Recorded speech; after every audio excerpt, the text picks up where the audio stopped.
Geography की जो oceanography का आपका टेस्ट हुआ था, उस टेस्ट का हम लोग सोल्यूशन कर लेते हैं। तो एक एक करके क्वेश्चन को हम लोग डिस्कस करते हैं और फिर अपने आप आपको आंसर भी पता चल जाएगा और उसका सोल्यूशन भी क्लियर हो जाएगा। तो एक एक करके हम लोग चैप्टर वाइज, क्वेश्चन वाइज जो है आपके सोल्यूशन करते हैं। जैसे पहला क्वेश्चन था, विश्व का सबसे बड़ा द्वीप समूह, बिगेस्ट ग्रुप ऑफ आइलैंड। तो बिगेस्ट ग्रुप ऑफ आइलैंड में ए ऑप्शन है ग्रीनलैंड, जैसे ये ग्रीनलैंड है पूरा। फिर बी है इंडोनेशिया, ये इंडोनेशिया है। फिर मलेशिया, ये मलेशिया है। और बोर्नियो, बोर्नियो ये इंडोनेशिया का ही द्वीप है। तो ये कह रहा है बिगेस्ट ग्रुप ऑफ आइलैंड, विश्व का सबसे बड़ा द्वीप समूह। अगर विश्व का सबसे बड़ा द्वीप कहता तो आंसर ये हो जाता ग्रीनलैंड, क्योंकि विश्व का सबसे बड़ा द्वीप है। लेकिन द्वीप समूह कह रहा है ग्रुप ऑफ आइलैंड्स, तो विश्व का सबसे बड़ा द्वीप समूह कौन है? इंडोनेशिया। तो बी वाला ऑप्शन हो जाएगा। तो दो क्वेश्चन आते हैं, विश्व का सबसे बड़ा द्वीप, आंसर हो जाएगा ग्रीनलैंड, जो कि ये है। विश्व का सबसे बड़ा द्वीप समूह, ग्रुप ऑफ आइलैंड्स, तो आंसर क्या हो जाएगा? इंडोनेशिया। इंडोनेशिया आपका आंसर होगा। नेक्स्ट क्वेश्चन देखें। क्वेश्चन नंबर 2 है, प्रशांत महासागर का चौराहा कहा जाता है।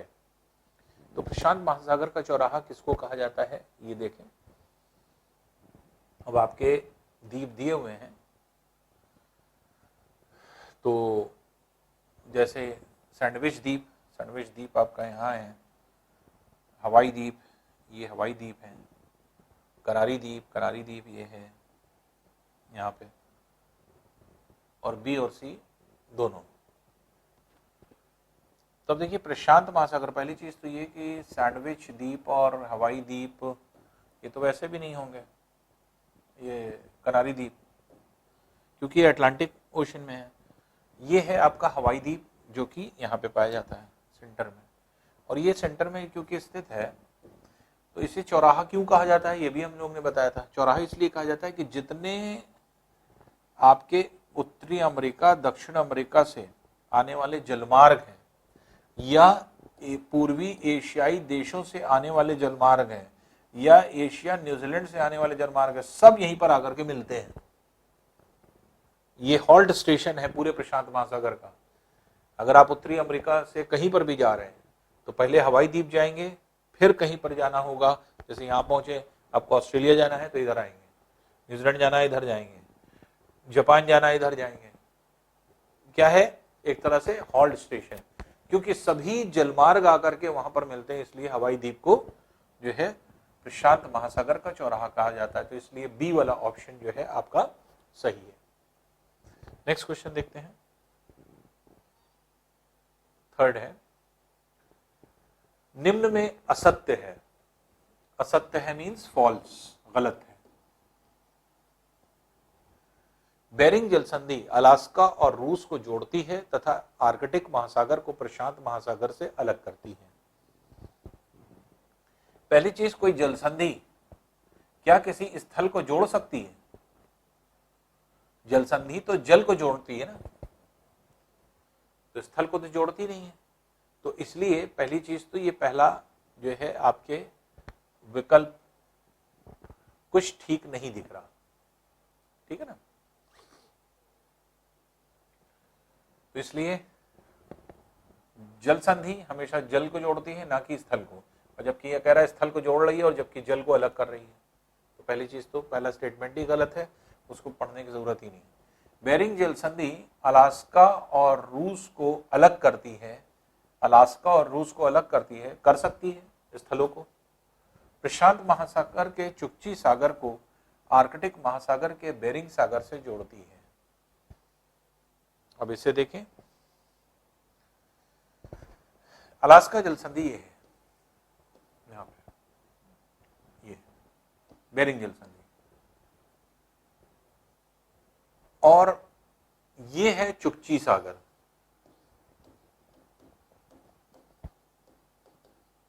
चुक्ची सी,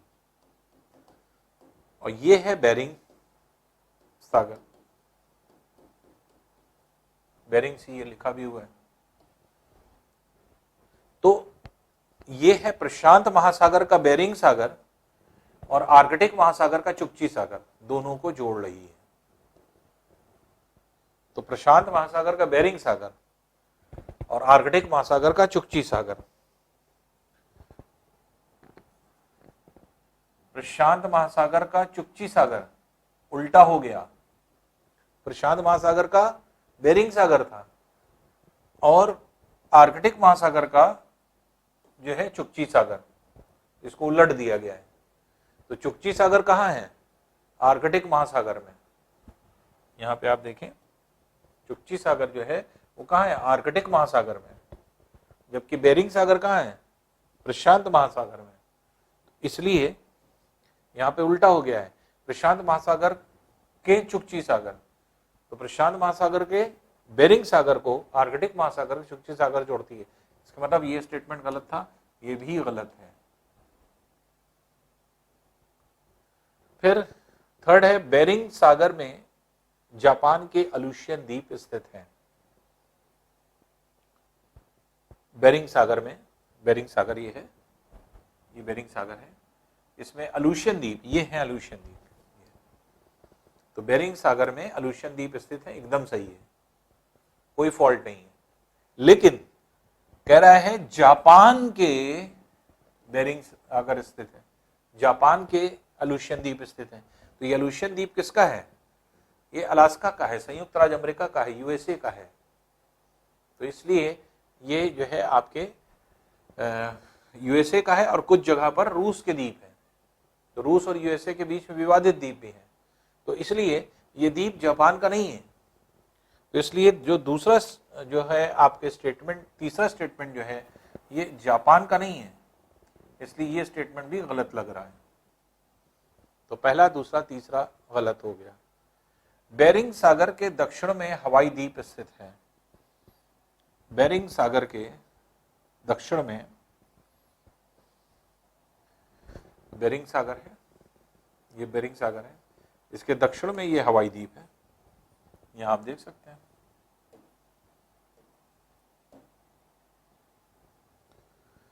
ये देखिए, ये हवाई द्वीप है, ये बेरिंग सागर है, बेरिंग सागर ये दिया हुआ है और इसी के नीचे हवाई द्वीप यहाँ है।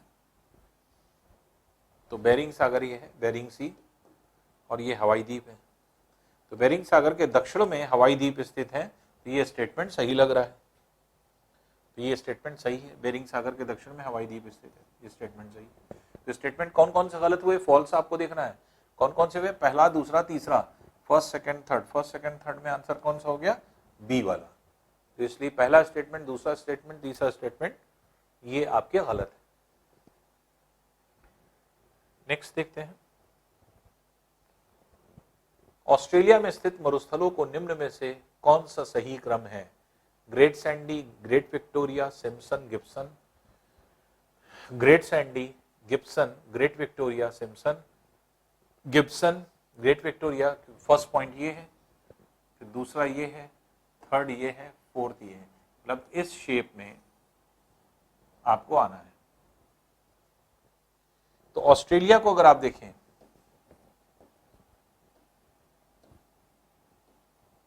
तो ऑस्ट्रेलिया में ये है आपके ग्रेट विक्टोरिया, ग्रेट सैंडी,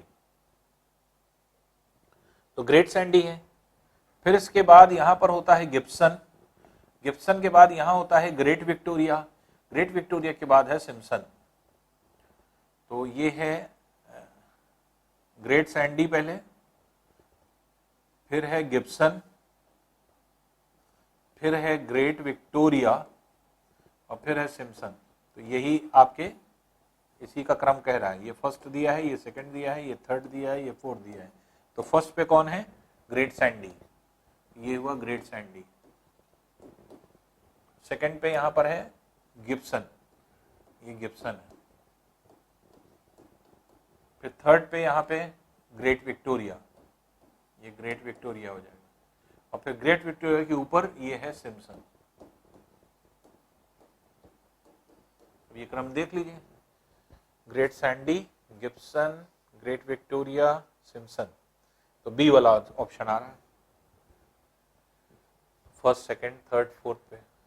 तो great Sandy, Gibson, great Victoria और सिम्पसन, ये जो है आपके मरुस्थल है। तो ये है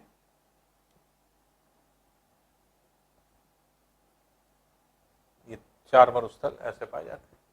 तो ग्रेट सैंडी पहले, फिर इधर आएंगे ग्रेट विक्टोरिया, गिब्सन, फिर ग्रेट विक्टोरिया सबसे नीचे, फिर उसके ऊपर सिम्पसन। तो इस तरह से अगर आप देखें तो ये जो है आपके आंसर हो जाएगा। तो इसलिए इसका आंसर क्या है, बी ऑप्शन हो जाएगा। तो बी इसका आंसर है। अब देखिए क्वेश्चन नंबर 5 है, क्यूराइल द्वीप किन 2 देशों के मध्य विवादित है? क्यूराइल द्वीप किन 2 देशों के मध्य विवादित है, ये देखें। तो क्यूराइल द्वीप है कहां, ये देखें पहले। तो क्यूराइल द्वीप ये है क्यूराइल।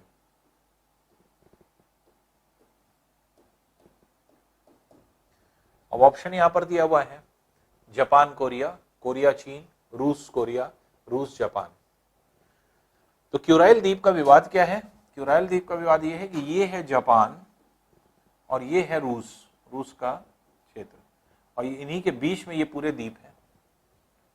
तो रूस और जापान के बीच में क्योंकि ये द्वीप है, तो कुछ द्वीपों पर रूस अपना कब्जा बताता है, लेकिन जापान उसका प्रोटेस्ट करता है, जापान कहता है मेरा है। और कुछ जापान जिस पर कब्जा किए हुए है वो रूस अपना बताता है। तो कुछ द्वीपों पर विवाद है, कुछ द्वीप तो सेपरेटेड हैं, कुछ जापान के कब्जे में है, कुछ जो है आपके रूस के कब्जे में है, लेकिन कुछ द्वीपों पर विवाद है, दोनों अपना कहते हैं उसको। तो इसलिए क्यूराइल द्वीप विवादित किन देशों के बीच में है? तो ये आपके है रूस, ये रशिया का पार्ट है, और ये है आपका जापान। तो रूस और जापान के बीच में है, तो इसलिए ऑप्शन क्या हो जाएगा, डी वाला इसका ऑप्शन हो जाएगा। नेक्स्ट क्वेश्चन देखें, निम्न में से कौन सा द्वीप हिंद महासागर में स्थित नहीं है? तो हिंद महासागर में स्थित नहीं है, मतलब कौन कौन से स्थित हैं ये आपको देखना है, और कौन सा स्थित नहीं है। तो अब देखिए सोकोत्रो, सोकोत्रो द्वीप है, यहां पे पाया जाएगा, ये सोकोत्रो की पोजीशन है। बाली यही नहीं है, क्योंकि बाली ये है इंडोनेशिया का द्वीप, तो इंडोनेशिया का बाली द्वीप है जो कि इंपॉर्टेंट द्वीप है, और ये किस में आ रहा है, प्रशांत महासागर में, यही आंसर हो जाएगा। मॉरिशस, मॉरिशस भी है यहीं पे, ये मॉरिशस है। चागोस, चागोस भी यहीं पे है। तो ये जो है आपके सोकोत्रो, मॉरिशस, चागोस, ये सब जो है आपके द्वीप है, यहाँ बाली नहीं है, तो बाली बी वाला ऑप्शन हो जाएगा। बाली जो है कहाँ है, प्रशांत महासागर में स्थित है। नेक्स्ट ऑप्शन देखते हैं, नेक्स्ट क्वेश्चन। नेक्स्ट है सुमेलित कीजिए। अब यहां पर कुछ चीजें दी गई हैं और उन्हीं को आपको देखना है। तो इसमें अगर आप देखेंगे तो कैसे क्या सुमेलित है या किस तरह से सुमेलित किया जाएगा। पहला चीज 49 डिग्री अक्षांश, कहां पढ़ा था आपने, यहां पे उत्तरी अमेरिका के 49 डिग्री अक्षांश किसको अलग करता है, कनाडा को और यूएसए को। यूएसए और कनाडा के बीच में सबसे बड़ी जो है आपके एक तरह से सीमा है, ये जो कि आपके विश्व की सबसे बड़ी शांति सीमा भी कहलाती है। ठीक है, 49 डिग्री, तो ये क्या हो गया, यूएसए और कनाडा के बीच में, तो ए का 1 हो गया। 38 डिग्री अक्षांश, 38 डिग्री अक्षांश जो है वो आपने क्या पढ़ा था, कहां पढ़ा था, 38 डिग्री अक्षांश कोरिया, आपने ये कोरिया का पार्ट पढ़ा था। तो कोरिया में आपने पढ़ा था कि 38 उत्तरी कोरिया को दक्षिण कोरिया से अलग करती है 38 डिग्री नॉर्थ। 38 डिग्री अक्षांश उत्तरी कोरिया को दक्षिण कोरिया से अलग करती है, तो उत्तरी कोरिया दक्षिण कोरिया अलग होते हैं इससे। तो 38 उत्तरी कोरिया दक्षिण कोरिया, इसके मतलब ये हो गया बी का 4, A1 B4। A1 B4 से आपका आंसर ऐसे ही मिल गया, 2 से ही मिल गया, बाकी और देखना ही नहीं पड़ा। A1 B4 खाली यही है। सी भी देख लें, 17 डिग्री भी आपने पढ़ा है। 17 डिग्री अक्षांश क्या है, वियतनाम को अलग करती थी, उत्तरी वियतनाम और दक्षिण वियतनाम को। तो वियतनाम की सीमा जो वियतनाम ये है 17 डिग्री अक्षांश यहाँ से जाती है, तो 17 डिग्री उत्तर अक्षांश उत्तरी वियतनाम को दक्षिण वियतनाम से अलग करती है, ये भी पढ़ा है आपने। और 10 डिग्री चैनल जो है अंडमान निकोबार द्वीप समूह को अलग करती है। तो ये अभी इंडियन ज्योग्राफी में भी अभी आप फिर से आएगा, फिर से पढ़ेंगे आप कि 9 डिग्री चैनल यहाँ पे है लक्षद्वीप और जो है आपके मालदीव के बीच में जो आपके पाया जाता है, और बाकी 10 डिग्री चैनल जो है वो 10 डिग्री चैनल जो है अलग करती है जो है अंडमान को निकोबार से। तो अंडमान निकोबार इससे अलग होते हैं। तो ये हो जाएगा 10 डिग्री चैनल जो है अंडमान निकोबार। तो A1 B4 C2 D3, तो ये आपका ऑप्शन होगा A1 B4 C2 D3, इसलिए बी वाला ऑप्शन हो जाएगा 7। नेक्स्ट है देखिए, एस सैंडविच द्वीप स्थित है। अब देखिए एस सैंडविच नाम का आपको द्वीप बताया गया था। तो एस सैंडविच द्वीप कहां पर स्थित है ये जो है आपको देखना है।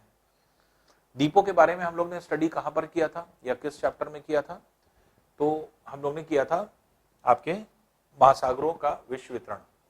तो उसमें हमने आपको बताया था कि सैंडविच द्वीप, तो एक तो जैसे अगर ये कहा जाए कि किसको सैंडविच द्वीप कहा जाता है, तो एक तो हवाई द्वीप को सैंडविच द्वीप कहा जाता है, लेकिन सैंडविच नाम का द्वीप कहाँ है, तो वो दक्षिण अटलांटिक महासागर में एस सैंडविच द्वीप हो जाता है। तो दक्षिण अटलांटिक महासागर में है, यही पूछ रहा है कि एस सैंडविच द्वीप स्थित है। उत्तरी अंध महासागर, अटलांटिक महासागर को अंध महासागर भी कहते हैं, ब्लाइंड ओशन, उत्तरी में तो नहीं है, दक्षिण अंध महासागर यही है ऑप्शन। तो इसलिए बी वाला ऑप्शन हो जाएगा एस सैंडविच द्वीप, जो कि साउथ सैंडविच के नाम से जाना जाता है। S sandwich mean south sandwich द्वीप। तो ये कहाँ स्थित है, अटलांटिक महासागर में। तो अटलांटिक महासागर में स्थित ये द्वीप होता है। नेक्स्ट क्वेश्चन देखिए, इंडोनेशिया का सबसे बड़ा द्वीप है, इंडोनेशिया का जो है सबसे बड़े द्वीप। तो अब यहां पर देखिए इंडोनेशिया में जो द्वीप है, जैसे हमने आपको बताया, तो ये है Papua New Guinea, Papua New Guinea जो कि ये दिया है सी ऑप्शन में। हैती जो है ये आपका वेस्ट इंडीज का द्वीप है, हैती, हैती यहां है, ठीक है ना। बोर्नियो, बोर्नियो ये वाला द्वीप है जो कि सबसे बड़ा द्वीप है इंडोनेशिया का। और ग्रीनलैंड ये विश्व का सबसे बड़ा द्वीप है। तो विश्व का सबसे बड़ा द्वीप है ये, लेकिन ये पूछ रहा है इंडोनेशिया का सबसे बड़ा द्वीप।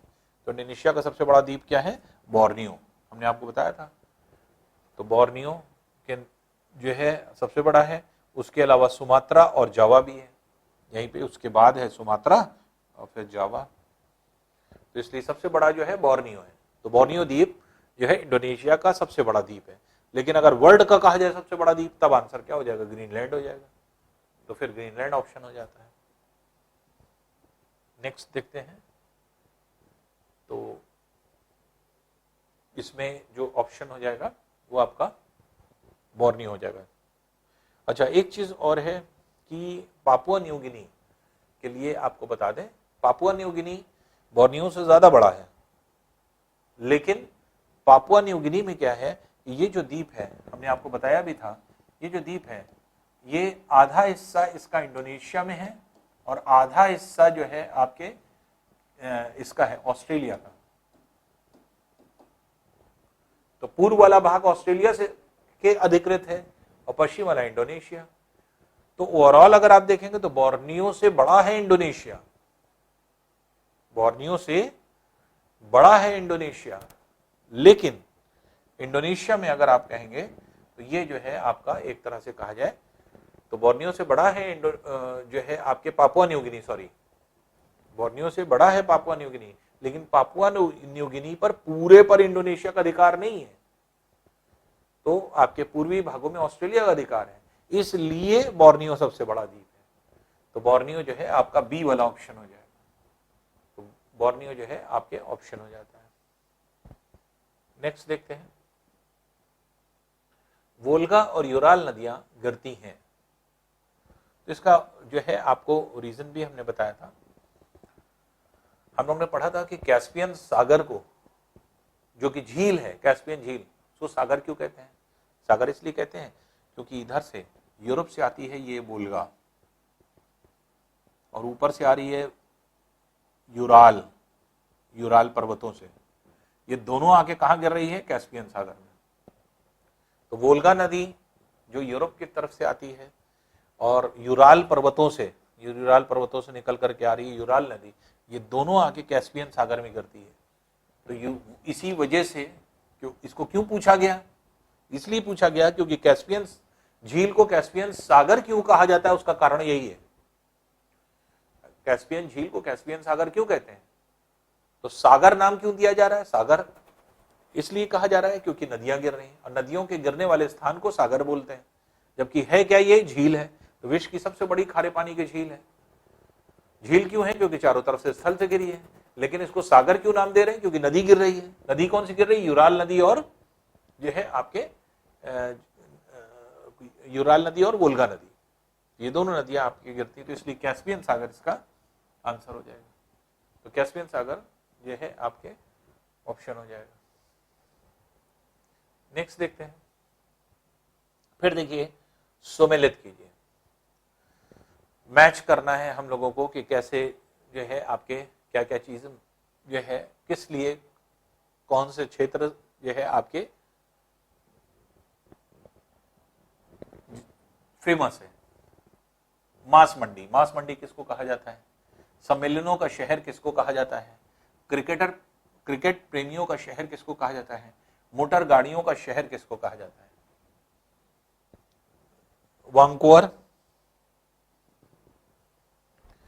वांकूवर ये है छोटा सा द्वीप। उसी तरह से Chicago, Toronto, Detroit, Detroit USA में है, शिकागो भी यहीं पे है और टोरंटो जो है कनाडा में है। ये आपके क्षेत्र हैं। किस लिए फेमस है?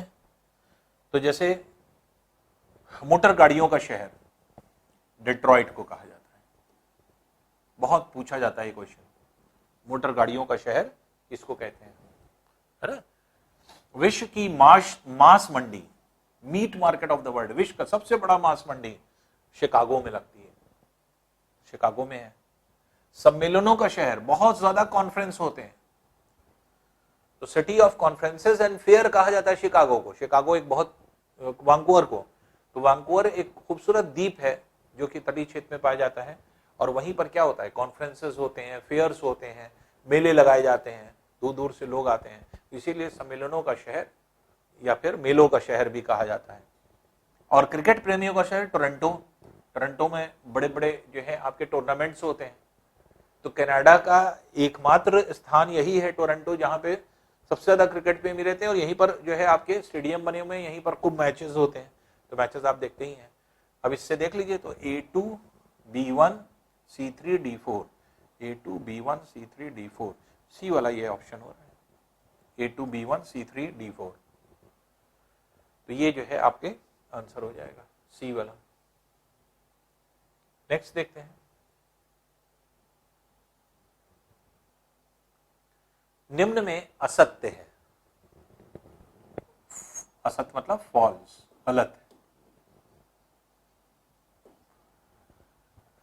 अब देखिए यहां पर जो दिया गया है, तो इसमें यह दिया गया है कि कौन सी झील के किनारे कौन सा शहर बसा है। तो इसमें अगर आप देखें तो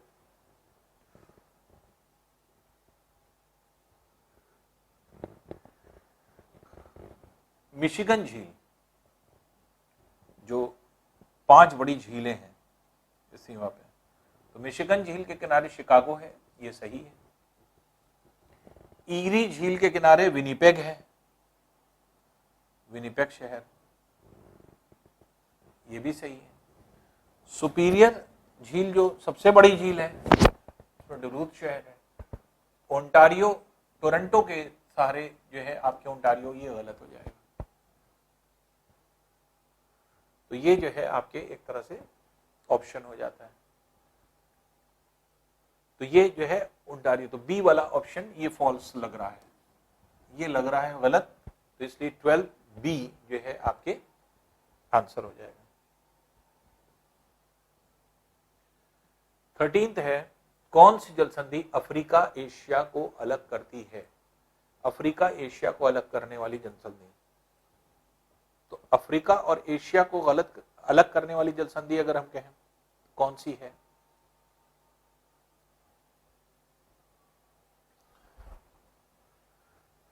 तो यहां पे अगर हम लोग देखें तो अफ्रीका और एशिया जो आपके अलग हो रहे हैं वो किस जल संधि से हो रहे हैं? तो अफ्रीका ये वाला हिस्सा है, एशिया ये वाला हिस्सा है। यहां पर एक जल संधि है, ये जल संधि क्या है? बब अल मंडेब जल संधि।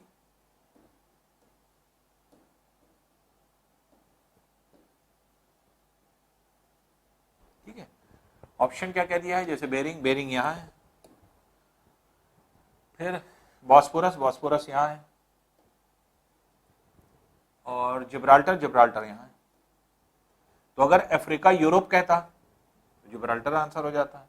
अफ्रीका एशिया कह रहा है, बब अल मंडेब जल संधि, ये जो है आपके बब अल मंडेब जल संधि है, जो कि 13 का बी वाला ऑप्शन हो जाएगा। तो इसलिए 13 का बी ऑप्शन है। नेक्स्ट देखते हैं, यहां पे महासागर दिए हुए हैं और द्वीप दिया हुआ है कि कौन सा द्वीप कहां पर स्थित है। तो इसको देखिए, कौन सा द्वीप कहां पर स्थित है? तो मेडागास्कर द्वीप, ये है मेडागास्कर। कहां स्थित है? हिंद महासागर में। तो मेडागास्कर द्वीप जो है हिंद महासागर में, सी का 1। ठीक है, केप वर्दे, केप वर्दे देखिए, केप वर्दे ये है। केप वर्दे कहां है? अटलांटिक ओशन में, तो अटलांटिक महासागर में स्थित है। तो केप वर्दे अंध महासागर, अटलांटिक महासागर में। ठीक है, फिर नेक्स्ट है आपके किरीबत्ती। किरीबत्ती जो है वो प्रशांत महासागर में है, ये पैसिफिक ओशन में। यहाँ पे ये किरीबत्ती जो है के नाम से जाना है, ये आपके प्रशांत महासागर में है। तो किरीबत्ती जो है ये है प्रशांत महासागर में। और स्वालबार्ड, जिसकी वजह से नॉर्वे को जो है आपके कहा गया था इसमें, तो स्वालबार्ड ये द्वीप है, जिसकी वजह से नॉर्वे को मध्यरात्रि का सूर कहा जाता है, ये स्वालबार्ड है। ये आर्कटिक ओशन में है, तो आर्कटिक ओशन में है, तो स्वालबार्ड जो है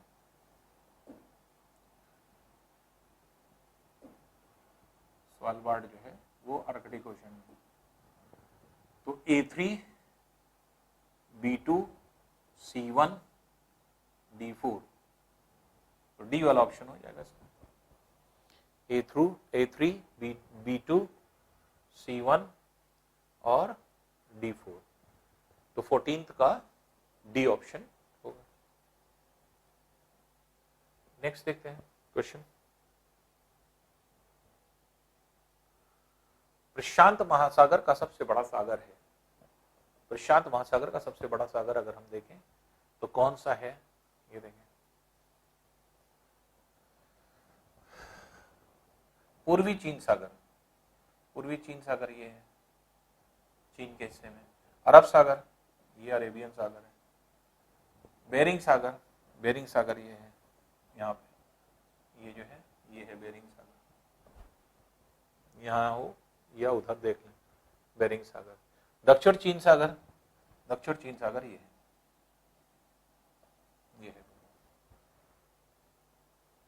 अब देखिए, विश्व का सबसे बड़ा सागर अगर पूछा जाएगा तो आंसर हो जाएगा अरब सागर।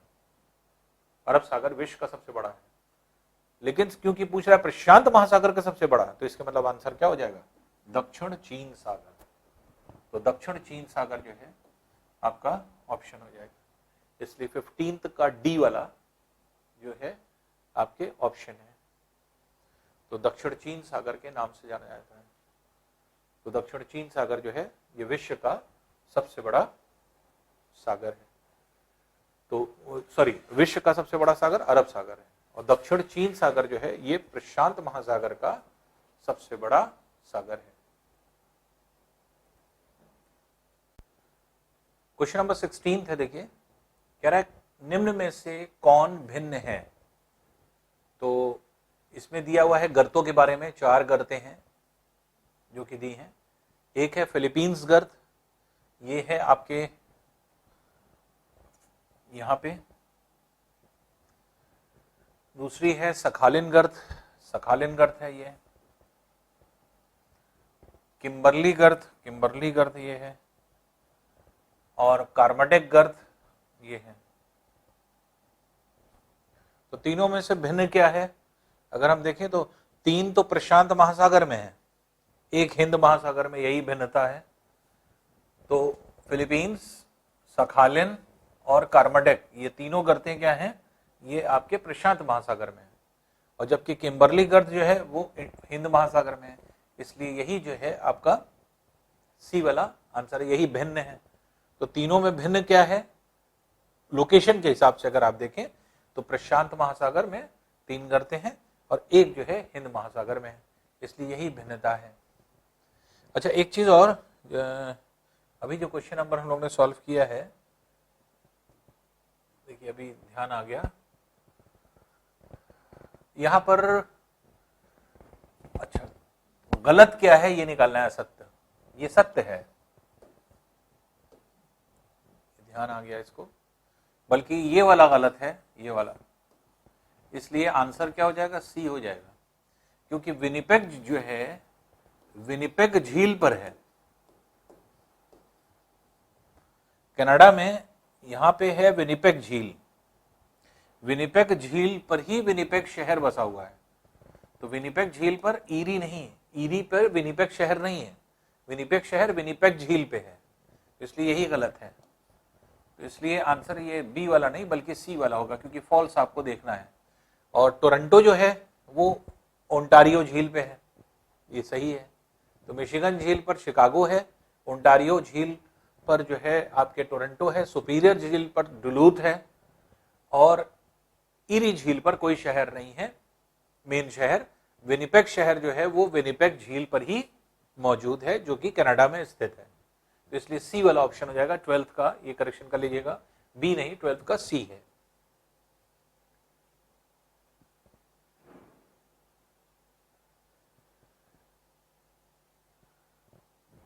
नेक्स्ट देखिए 17, सुनहर जोड़ती है। जैसे कुछ नहरें हम लोग ने डिस्कस की थी, कुछ नहरें कुछ चीजों को जोड़ रही थी, तो हमने आपको बताया था कि 5 प्रमुख बड़ी झीलें हैं ये, जो कि सुपीरियर सबसे बड़ी झील है, सुपीरियर है, ह्यूरॉन है, मिशिगन है, ईरी है, ओंटारियो है, ये 5 प्रमुख झीलें हैं। तो सुपीरियर जो झील है उसी से कनेक्ट होता है, आपके 3 प्रमुख झीलें हैं, तो उसी को कनेक्ट करती है, सुपीरियर झील है और ह्यूरॉन है। इसी के बीच में एक नहर बनाई गई है, इस नहर का नाम है सुनहर। तो सुनहर किसको जोड़ रही है, सुनहर जो है आपके ह्यूरॉन को सुपीरियर झील से जोड़ रही है। तो सुपीरियर झील ह्यूरॉन झील से जोड़ रहा है, इसलिए सी वाला ऑप्शन इसमें होगा। तो ये जो है आपके ये दोनों झीलें यहां पर जुड़ रही हैं। नेक्स्ट देखिए एल्नीनो धारा प्रकट होती है। एल्नीनो आपने पढ़ा था क्या था, पेरू के तट पर चलने वाली जल के भाग, जैसे आपने पढ़ा था यहाँ पर दक्षिण अमेरिका के देशों में सूखा पड़ जाता था, बोलीविया देश था, पेरू था, यहाँ पे सूखा पड़ जाता था। यहाँ के लोगों ने प्रेयर करी गॉड से, और जिसकी वजह से विपरीत विश्वतरी की जलधारा की वजह से यहाँ पे जलधारा की उत्पत्ति हुई, गर्म जलधारा की उत्पत्ति, इसी को एल्नीनो जलधारा कहा गया। तो पेरू जो है यहाँ पर देश होता है, पेरू के तट पर एल्नीनो जो है आपके आती है। तो ब्राजील तट ये है, ब्राजील जलधारा होती है, पेरू तट, पूर्वी ऑस्ट्रेलियाई तट, फिर इंडोनेशिया के द्वीप, इंडोनेशिया के द्वीपों में। तो ये जो है आपके एल नीनो पहुंचती तो है, जाती तो है यहां, लेकिन एल नीनो एक्चुअल में कहां पर डेवलप हो रही है, वो हो रही है पेरू के तटों पर। तो इसलिए इसका आंसर क्या होना चाहिए, 18th का आंसर बी होना चाहिए कि ये पेरू तट पर जो है आपके स्थित है। तो इसलिए बी वाला आंसर हो जाएगा इसका। कोरियोलिस बल उत्पन्न होता है। अब कोरियोलिस बल उत्पन्न होता है, कैसे उत्पन्न होता है? हमने आपको बताया था कि पृथ्वी की घूर्णन गति के कारण जब पृथ्वी मूव करती है तो पृथ्वी जब पूर्व से पश्चिम दिशा की ओर मूव कर रही है तो न्यूटन के गति के तीसरे नियम के अनुसार, जो बताता है कि हर क्रिया की बराबर तथा विपरीत प्रतिक्रिया होती है, उसकी वजह से क्या होता है, विषुवत-रेखीय क्षेत्र में जल का भाग और पवन का भाग पूर्व से पश्चिम दिशा की ओर चलना शुरू करता है। और इसे पहचाना किसने था, कोरियोलिस ने। तो कोरियोलिस नामक वैज्ञानिक ने एक नियम भी दिया था कि सभी जलधाराएं तथा पवनें अपनी दिशा से दाहिनी और उत्तरी गोलार्ध में तथा दक्षिणी गोलार्ध में बाईं ओर विचलित हो जाती हैं। ये कोरियोलिस का नियम था। तो जो बल पहचाना गया जो विपरीत दिशा में लग रहा था, वो एक तरह से जो किस प्रिंसिपल पर लग रहा था, न्यूटन के गति के तीसरे नियम पर। लेकिन इसके बारे में किसने बताया, कोरियोलिस नामक वैज्ञानिक ने, जिन्होंने बताया कि कोरियोलिस बल के लगने के कारण जो है पृथ्वी पर जो है आपके एक तरह से जलधारा और पवनें जो है आपके विचलित होती हैं अपने उससे। तो इसलिए कोरियोलिस बल उत्पन्न होता है। क्या प्रमुख कारण है, तो पृथ्वी की घूर्णन गति, रोटेशन। ड्यू टू रोटेशन, घूर्णन गति के कारण जो है आपके कोरियोलिस बल जो है उत्पन्न होता है। तो कोरियोलिस फोर्स की उत्पत्ति का कारण पूछ रहा था, तो ये है पृथ्वी की घूर्णन गति। हमने आपको बताया था पृथ्वी की घूर्णन गति के कारण क्या होगा। प्रश्न जैसे आपके सिविल सर्विसेज में इंटरव्यू में पूछा गया था कि पृथ्वी की अगर घूर्णन दिशा को या घूर्णन गति को रोक दिया जाए तो क्या होगा। तो घूर्णन को रोक दिया जाए तो सबसे पहले पवनों का प्रवाह बंद हो जाएगा, जलधाराओं का प्रवाह बंद हो जाएगा। जितनी भी जलधाराओं का प्रवाह, पवनों का प्रवाह है, वो किस वजह से है, पृथ्वी की घूर्णन की वजह से। और ये किसकी वजह से होता है, पृथ्वी की जो घूर्णन गति है उसके विपरीत दिशा में जो है आपके बल कार्य करता है, कोरियोलिस बल जिसको कहा जाता है, क्योंकि कोरियोलिस नामक वैज्ञानिक ने बताया। और ये किस फिनोमेना पर बेस्ड है, न्यूटन के गति के तीसरे नियम पर आधारित है। नेक्स्ट है, फ्योर्ड तट नहीं पाए जाते हैं। पहले तो हम लोग क्लियर कर लें फ्योर्ड तट क्या होते हैं। यदि किसी पर्वतीय क्षेत्र में, पर्वतीय क्षेत्र के किनारे किनारे अगर मान लीजिए तट है और इन पर्वतीय ढालों से हिम, सपोज कर लीजिए हिम जो है आपके तटों तक हिम जो है आपके चली जाती है, यहां हिम ढकी रहती है, इसलिए तट पर जल ना होकर के पूरे में हिम ही हिम होती है, आइस कवर्ड रीजन होता है। तो ऐसे तट या किसी भी पर्वतीय क्षेत्र के सहारे गहरी घाटियां होती हैं, घाटियों में पूरा हिम भरी होती है, तो तट के किनारे जहां हिम वाला क्षेत्र है उसी को हम फ्योर्ड तट कहते हैं। तो ये फ्योर्ड कोस्ट के नाम से जाना जाता है।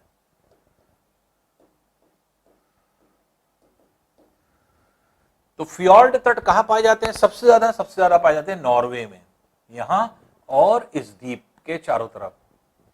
ये कौन सा द्वीप है, ये नॉर्वे का ही द्वीप है जो आपने पढ़ा था।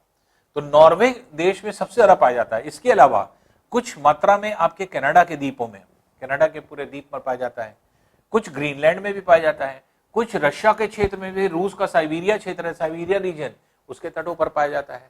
तो फ्योर्ड तट देखिए कहां कहां पाए जाते हैं। पहली चीज ऑस्ट्रेलिया, तो ऑस्ट्रेलिया में तो नहीं पाए जाते हैं, ऑस्ट्रेलिया के तटों पर आपके कोई हिम नहीं है। नॉर्वे में पाए जाते हैं, इसमें चिली में भी पाए जाते हैं। यहाँ पे एंडीज पर्वतों के सहारे जो आपके एक तरह से तट होता है वो आपके समुद्र में जल जो है आपके यहाँ पर चिली देश है, चिली देश में यहाँ पर जो है आपके तटों के सहारे पूरे में हिम होती है। और दूसरा कनाडा में भी पाया जाता है, कनाडा में बताया हमने ये पूरे रीजन में। इसको ऑस्ट्रेलिया इसका आंसर हो जाएगा, क्योंकि नहीं पाए जाते हैं पूछ रहा है ना, तो ए वाला ऑप्शन हो जाएगा। इसलिए ऑस्ट्रेलिया में फ्योर्ड तटों की उपस्थिति नहीं होती। ठीक है, नेक्स्ट है ठंडी जलधाराएं हैं। तो ठंडी जलधारा कौन सी हैं ये देख लें। तो इसमें ब्राजील और कैलिफोर्निया, ब्राजील जलधारा देखिए ये है जो निम्न से उच्च की ओर जा रही है, इसलिए गर्म है। पहले इसमें जो दी हैं जलधाराएं उनको बना दें हम। ये गर्म जलधारा है ब्राजील, ब्राजील की बात हो रही है। कैलिफोर्निया ठंडी है, कैलिफोर्निया हम्बोल्ट ठंडी है। ब्राजील पूर्वी ऑस्ट्रेलियाई, ये भी गर्म जलधारा है ना। क्यूरोशियो, क्यूरोशियो यहां से जा रही है, ये क्यूरोशियो जलधारा है, ठीक है। और अब ठंडी जलधाराओं को अगर हम देखें, ठंडी जलधाराओं को बनाएं तो ये है कैलिफोर्निया जलधारा, ये कैलिफोर्निया जलधारा है। फिर इसी तरह से हम्बोल्ट जलधारा, ये है हम्बोल्ट जलधारा हो जाती है, जो कि पाई जाती है कैलिफोर्निया हम्बोल्ट, पूर्वी ऑस्ट्रेलियाई क्यूराइल कैलिफोर्निया। तो अब देखिए ये जलधारा दी है, कह रहा है कौन ठंडी जलधारा है। तो पहला ऑप्शन है ब्राजील कैलिफोर्निया, ब्राजील गर्म है, कैलिफोर्निया ठंडी है, इसका मतलब ये ठंडी जलधारा नहीं है, ये ठंडी जलधारा नहीं है। फिर कैलिफोर्निया हम्बोल्ट, कैलिफोर्निया ये है, हम्बोल्ट ये है, पेरू जलधारा को ही हम्बोल्ट कहते हैं, तो ये दोनों ठंडी हैं, इसका मतलब यही वाला आंसर हो गया, दोनों ठंडी है। जबकि ये क्या कह रहा है ब्राजील ऑस्ट्रेलिया, पूर्वी ऑस्ट्रेलिया, तो ब्राजील गर्म है, पूर्वी ऑस्ट्रेलिया भी गर्म है, दोनों गर्म जलधाराएं, ये भी नहीं होगा। फिर क्यूरोशियो कैलिफोर्निया, क्यूरोशियो गर्म जलधारा है, कैलिफोर्निया ठंडी है, तो दोनों ठंडी नहीं है, इसलिए ये भी आंसर नहीं होगा। तो इसलिए आंसर क्या हो गया, आंसर यही हो गया कैलिफोर्निया और हम्बोल्ट। तो कैलिफोर्निया भी ठंडी जलधारा है और हम्बोल्ट भी ठंडी जलधारा है। तो पेरू जलधारा का दूसरा नाम हम्बोल्ट था, क्योंकि हम्बोल्ट नामक वैज्ञानिक ने इसके बारे में सारी चीजों को बताया था, इसलिए इसको हम्बोल्ट जलधारा भी कहते थे। 22 है, देखिए विश्व के सबसे ऊंचे ज्वार आते हैं। तो विश्व में सबसे ऊंचे ज्वार, ये छोटे छोटे फैक्ट्स थे जो हम लोग ने जो है डिस्कस किए थे और बताया था हमने आपको। और जो आपके ज्वार भाटा का टॉपिक था, ज्वार भाटा के लास्ट पॉइंट में कुछ इंपॉर्टेंट फैक्ट्स हम लोग ने देखे थे। उसी इंपॉर्टेंट फैक्ट में हमने आपको बताया था सबसे ज्यादा कहाँ आते हैं, फंडी की खाड़ी में। तो फंडी की खाड़ी जो होती है ये आपके ये कनाडा के तटों पर फंडी की खाड़ी पाई जाती है। इंग्लिश चैनल यहाँ पर पाया जाता है। उत्तरी सागर भी जो है आपके ये है, नॉर्थ सी है, सॉरी इंग्लिश चैनल यानी ये इंग्लिश चैनल, इंग्लिश चैनल, उत्तरी सागर ये है, बंगाल की खाड़ी ये है। तो सबसे ऊंचे जो ज्वार की बात होती है वो कहाँ पे होती है, फंडी की खाड़ी में, जो कनाडा के तटीय क्षेत्र में स्थित है। इसलिए 22 का आंसर क्या हो जाएगा, 22 का आंसर डी हो जाएगा।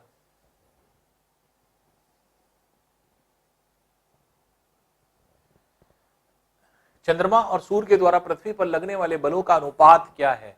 हमने आपको अनुपात निकाल के भी दिखाया था। तो फोर्स एक्सर्टेड बाय मून और फोर्स एक्सर्टेड बाय सन, तो इन दोनों का जो रेशियो था वो क्या था, 11:5, 11:5 के अनुपात में। और हमने आपको बताया था दुगने से भी ज्यादा बल लगाता है, तो 5 का दुगना 10 होता है, 10 से ज्यादा 11 है। तो इसलिए इसीलिए हम लोग ने क्या कहा था कि चंद्रमा जो है सूर्य की तुलना में दुगने से भी ज्यादा बल लगाता है, तो 11:5 के अनुपात में। तो इसलिए चंद्रमा और सूर्य को पूछ भी रहा है, तो ये चंद्रमा और सूर्य है किस अनुपात में, 11:5। इसलिए आंसर क्या हो जाएगा इसका, बी आंसर हो जाएगा। तो ये लास्ट टर्न पे हम लोग ने पढ़ा था, जब हम लोग जो है आपके इंपॉर्टेंट फैक्ट्स पढ़ रहे थे, जब सूर्य ग्रहण चंद्र ग्रहण हम लोग ने पढ़ा, उसी के बाद इंपॉर्टेंट फैक्ट्स जो हम लोग छोटे छोटे पढ़ रहे थे, तो उसी में हमने आपको बताया था और इसको डेराइव करके भी बताया था कि कैसे निकला है ये। तो इसलिए 11:5 इसका आंसर होगा। फिर 24 है, देखिए कि कौन कौन सी जलधाराएं कहाँ कहाँ पर पाई जाती हैं, किस किस जगह। तो अगुलहास जलधारा, अगुलहास जलधारा कहाँ है, अगुलहास जलधारा आपने पढ़ा है कि यहाँ से जो जलधारा आती है ये मेडागास्कर की वजह से 2 भाग में बढ़ जाती है। ये मेडागास्कर हो गई, मेडागास्कर के पूर्व में, और इधर जो आती है मोजम्बिक, दोनों मिलने के बाद अगुलहास ये इसका दक्षिणतम बिंदु है। तो अगुलहास जलधारा यहाँ पे कहाँ पे चल रही है, हिंद महासागर में चल रही है। तो अगुलहास जलधारा हिंद महासागर हो गया। तो अगुल जलधारा हिंद महासागर हो गया। फिर है बेंगुला जलधारा। बेंगुला जलधारा क्या है? बेंगुला जलधारा अगर आप देखेंगे तो ये बेंगुला जलधारा यहां से जाती है ऐसे, बेंगुला नामक स्थान है साउथ अफ्रीका में, तो बेंगुला नामक स्थान से होकर के जाती है बेंगुला जलधारा। कहाँ है? दक्षिण अटलांटिक महासागर में है। तो दक्षिण अटलांटिक महासागर ये वाला हो जाएगा। तो बेंगुला जो है दक्षिण अटलांटिक महासागर में चलती है। गल्फ स्ट्रीम को अगर आप देखें तो गल्फ स्ट्रीम यहां से जाती है ये, तो कहां जा रही है? उत्तरी अटलांटिक महासागर में, जो है मैक्सिको की खाड़ी की तरफ आती है। तो उत्तरी अटलांटिक महासागर में गल्फ स्ट्रीम ये जा रही है। और अलास्का जलधारा को देखें तो ये अलास्का जलधारा ये यहां से होके जाती है अलास्का के तटीय क्षेत्र में। अलास्का जलधारा ये कहाँ है? प्रशांत महासागर में। तो ये है आपके प्रशांत महासागर में। तो अब ये किससे मैच कर रहा है? A4 B2 C1 D3।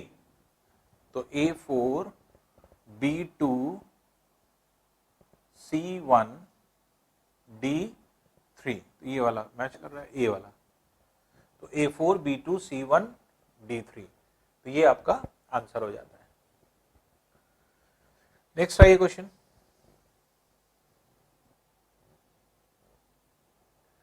Cook जलसंधि, बास जलसंधि, मकस्सर जलसंधि, जहोर जलसंधि। तो अब देखिए पहले कुक जलसंधि को अगर हम लोग देखें तो ये कुक जलसंधि यहां पे पाई जाती है न्यूजीलैंड में। बास जलसंधि ये ऑस्ट्रेलिया और तस्मानिया के बीच में, ये बास है। फिर कह रहा है जहोर जो है मलेशिया और यहाँ पे सिंगापुर है उसके बीच में पाई जाती है। और मकस्सर जलसंधि जो होती है बोर्नियो और सेलिबीस के बीच में, यहाँ पे बोर्नियो और सेलिबीस के बीच में मकस्सर जलसंधि है। इसी को यहाँ पर बोला गया है। तो कुक जलसंधि कहाँ पे है? न्यूजीलैंड, उत्तरी न्यूजीलैंड और दक्षिण न्यूजीलैंड के द्वीपों को अलग कर रही है। बास जलसंधि ऑस्ट्रेलिया और तस्मान द्वीप को अलग कर रही है। मकस्सर जलसंधि सेलिबीस और कालीमंटन बोर्नियो को कहते हैं। बोर्नियो और सेलिबीस हमने बोला था, तो ये कालीमंटन उसी को कहा जा रहा है, उसी का दूसरा नाम है। और जहोर जलसंधि जो है वो मलेशिया और सिंगापुर है, इसको अलग करती है। तो A का 4, B का 3, C का 2, D का 1। A4 B3 C2 D1, ये B वाला ऑप्शन हो जाएगा। तो इसलिए B जो है इसका सही आंसर है। आइए नेक्स्ट क्वेश्चन देखते हैं। फिर इसको सुमेलित करना है। देखिए पायरो मतलब क्या होता है? पायरो मतलब elevated temperature, high temperature. Pyrometer क्या होता है? ऐसा मीटर या ऐसा यंत्र जो कि उच्च तापमान का मापन करे, तो उच्च तापमान का मापन करता है। सोनार क्या है? सोनार वेव्स होती हैं। तो ये जो है आपके एक तरह से वेव्स होती हैं जो समुद्र की गहराई का मापन करती हैं। कैसे करती हैं? इंस्ट्रूमेंट होता है, समुद्र यहाँ पर कितना गहरा है ये देखने के लिए क्या करते हैं? सोनार वेव्स भेजी जाती हैं। अब ये परावर्तित होकर के आती हैं। जो सोनार वेव्स भेजी गई वो इंस्ट्रूमेंट देखता है कितनी देर बाद आ रही है। जब डिस्टेंस आपको पता चल गया तो अब कितनी देर बाद आ रही है, टी की वैल्यू पता चल गई। सोनार की गति पता है, तो गति को जो है समय, जितने समय में वापस आएगी उतने से गुणा कर देंगे, और वही डिस्टेंस क्या हो जाएगी? आने और जाने वाली डिस्टेंस। तो जो डिस्टेंस निकलेगा इसको आधा कर देंगे, क्योंकि गई और फिर वापस भी आई है। तो इसलिए जो है आपके v इंटू टी, जिस वेलोसिटी से भेजा गया है, इंटू कितना समय लगा उसको वापस आने में, या फिर बराबर 2d के कर दीजिए, क्योंकि गई और आई। तो इसलिए d की वैल्यू आपके निकल आती है। तो सोनार क्या होता है? समुद्र तल की गहराई का मापन। फिर मैनोमीटर क्या करता है? मैनोमीटर तरल के घनत्व का मापन करता है, तरल का घनत्व नापता है। एल्टीमीटर क्या होता है? एल्टीमीटर हाइट नापने के लिए, जैसे प्लेन में कितनी हाइट पे प्लेन उड़ रहा है, ये कैसे पता चलता है? एल्टीमीटर से। या पर्वत की ऊंचाई कितनी है? एल्टीमीटर से। तो ये जो है आपके, तो A2 B3 C4D1, ये बी वाला ऑप्शन हो जाएगा। तो इस तरह से आप इसे निकाल सकते हैं। नेक्स्ट है देखिए, निम्न में से कौन महासागरीय सागर नहीं है। अब देखिए क्वेश्चन को समझने की कोशिश करिए। महासागरीय सागर मतलब ऐसे सागर, क्योंकि महासागर कैसे बनता है, महासागर सागरों के समूह से बनता है।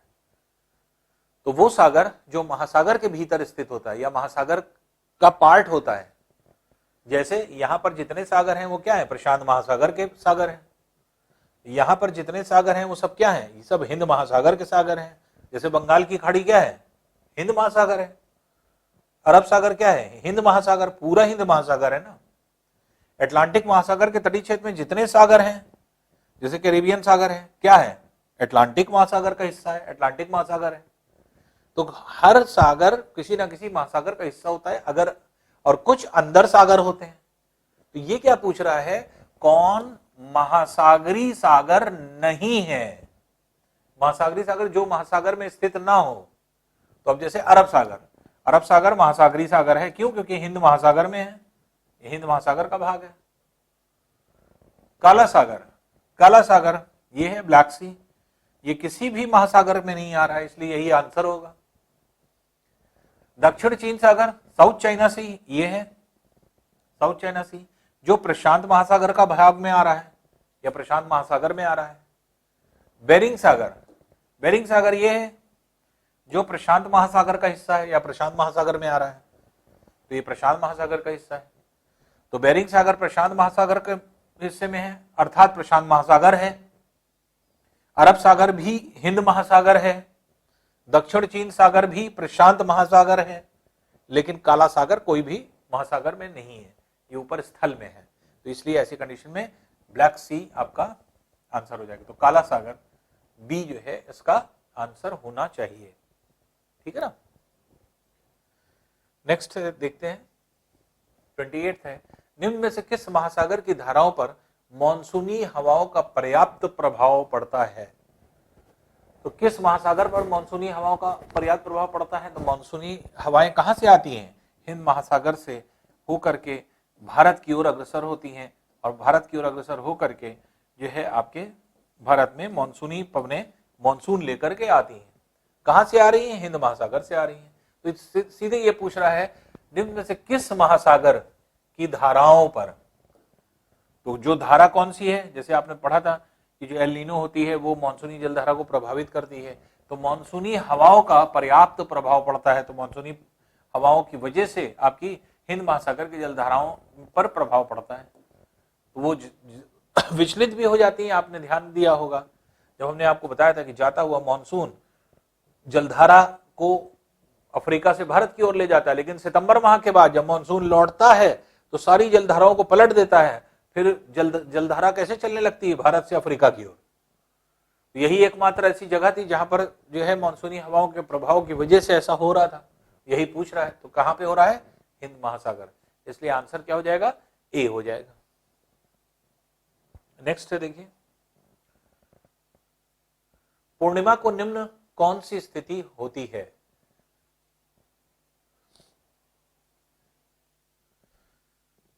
अब देखिए यहां पे पूर्णिमा कब होता है, सूर्य है, पृथ्वी है, चंद्रमा है। सूर्य है, चंद्रमा है, पृथ्वी है।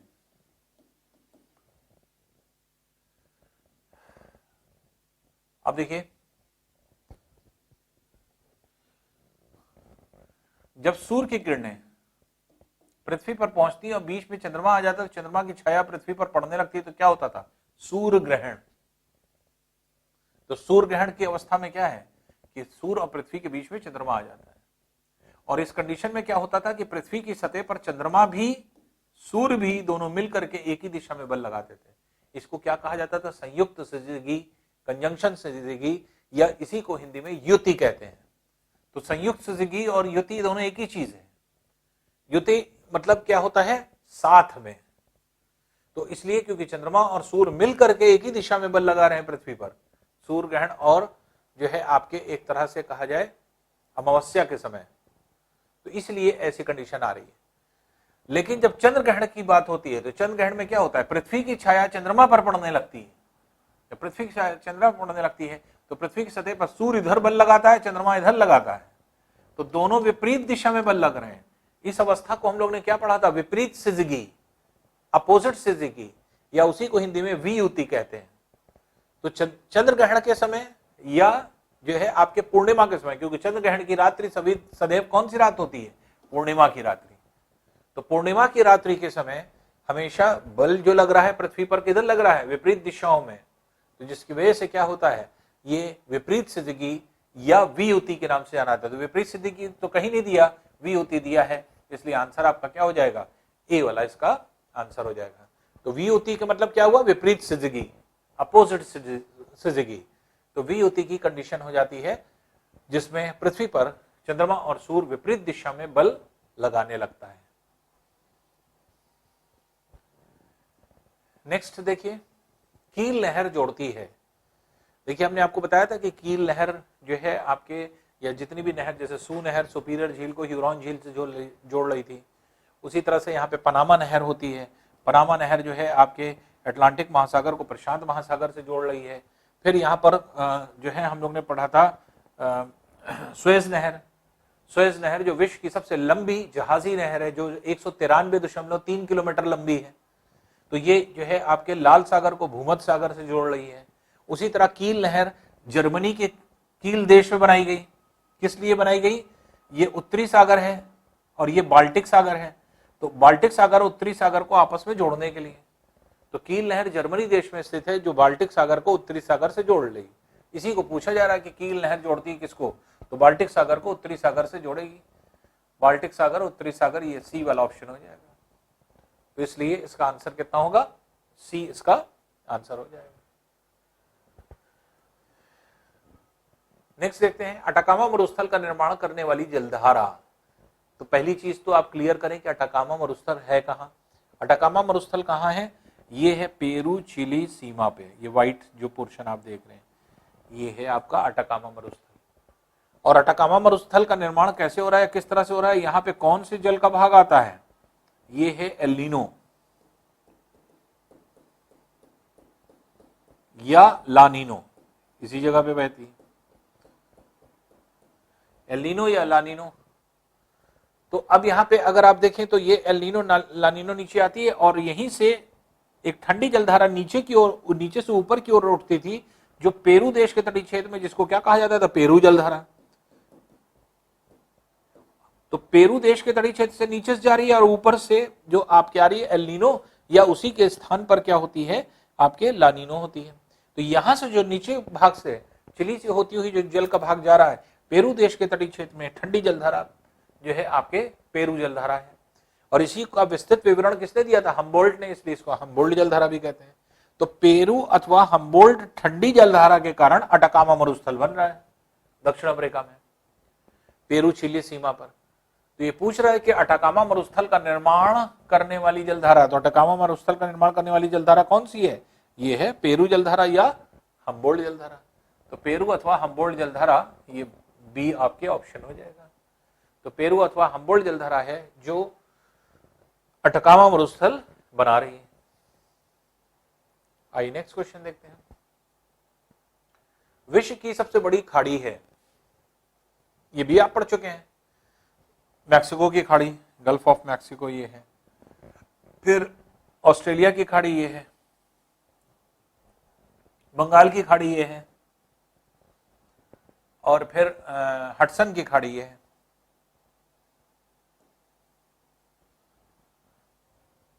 तो ऑस्ट्रेलिया की खाड़ी, बंगाल की खाड़ी, हडसन की खाड़ी, और ये जो खाड़ी है गल्फ ऑफ मैक्सिको, ये विश्व की सबसे बड़ी खाड़ी के रूप में जानी जाती है।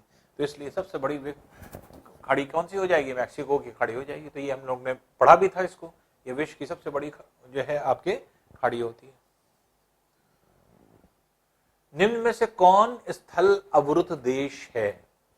स्थल अवरुद्ध देश के मतलब जो चारों तरफ से स्थल से घिरा हो, वो स्थल अवरुद्ध देश हुआ। पहला हुआ तुर्की। तुर्की को अगर आप देखें तो ये है आपके तुर्की की पोजीशन, ये जो कि भूमध्य सागर के उत्तर में, उत्तर पूर्वी भाग में अगर आप देखेंगे तो ये जो है तुर्की का पूरा क्षेत्र है। तो ये तो स्थल अवरुद्ध नहीं है क्योंकि जल से जो है मिल रहा है। फिर अफगानिस्तान, अफगानिस्तान ये पूरा भाग है, इसके आसपास या इसके इर्द गिर्द कहीं पर भी कोई जल का भाग नहीं है।